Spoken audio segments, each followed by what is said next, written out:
Peeps, men are so toxic. If whamen led, we'd have had world peace by now. Same peeps. Hell hath no fury like a woman scorned.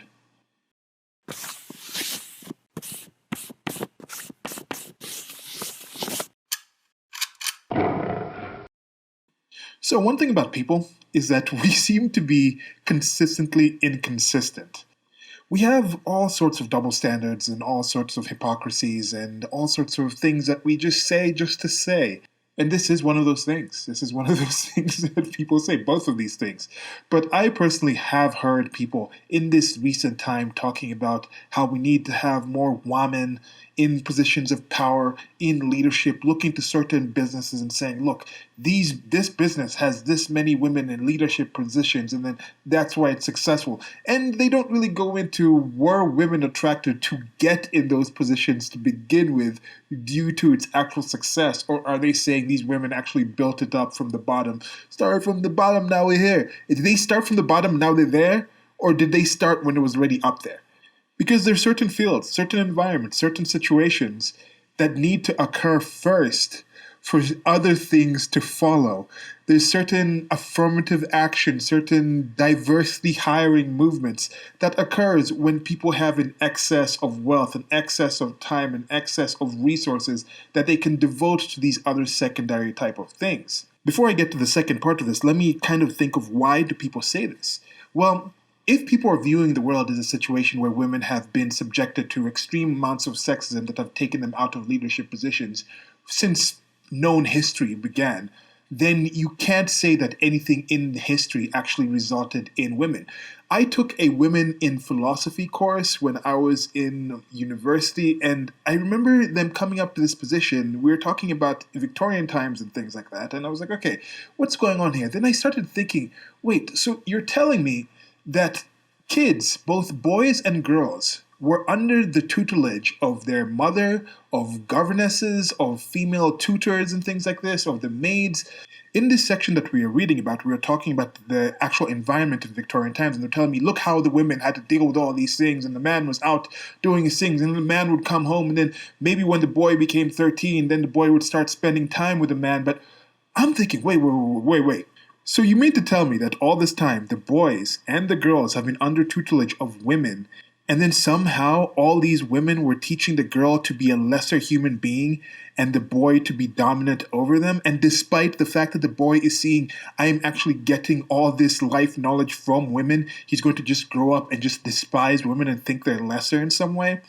There's something odd there. And then with the whole discipline situation, who was actually disciplining the kids the most? When you're growing up as a child, the adults that are around you are gods to you. And if these gods were all female, that might be a very good reason for this old saying to have come, hell hath no fury like a woman scorned. Now, when they're talking about scorn, they're talking about you deject a woman, you put her down in that situation, and then they come back. And I think people have that also idea that there's ways women can get back at you. It might not be directly like punching you in the face, but there's other ways to skin a cat. And women are stereotypically or commonly thought to use poison a lot more. Poison is considered to be a weapon of women. And there's this one show, what's it called? There's these murder shows. There's a time I got into all this thing. I just got into one of those YouTube kind of things where you just fall into certain channels, and there was like dangerous women thing, and there's like tons of videos of all these women poisoning people and things like that. Then there's also the secondary violence. So there's other ways for them to get to you. And then there's not just the physical poisoning of your body, there's ways to poison people against you, poison your children against you, poison people in the society against you, get into mental kind of changes of affecting what you're going to do. And then you also look back at that time. Why was it called the Victorian times? Well, because of Queen Victoria. Not King Victor, Queen Victoria. Does not necessarily mean that the times were so much more peaceful. They have been female monarchs. They have been females leading from the household to the highest positions in society.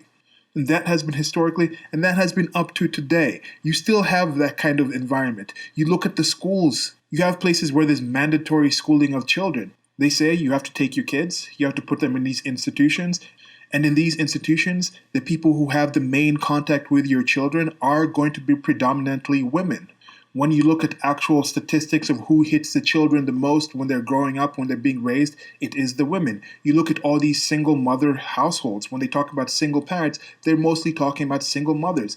And these children do grow up with some kind of reverence and, in cases, fear of their mothers. There's just a general social trope of, hey, what if your mother heard you say this? What would you do if this was your mother? Because people have reverence and, in some cases, fear of their mothers. People talk about, oh, Mother Earth. Mother Earth is now punishing humans for this and that. That is the most powerful entity that we can think of, and most people refer to it as mother. The whole, I brought you in this life, I can take you out. These sayings don't have power, don't have influence, because we just think that women and females are these meek creatures. No, they have their own power. Power isn't just one thing. Power isn't just money. Power isn't just physical male type strength, brute strength in that sense. Power is a lot of different things. And people who say tripe like this do admit it because they talk about words. They talk about trigger words. They accept and acknowledge that words themselves can have an effect on somebody's actual well being. And in some cases, some of these very same people talk about how women are better with words, women are better with this and that.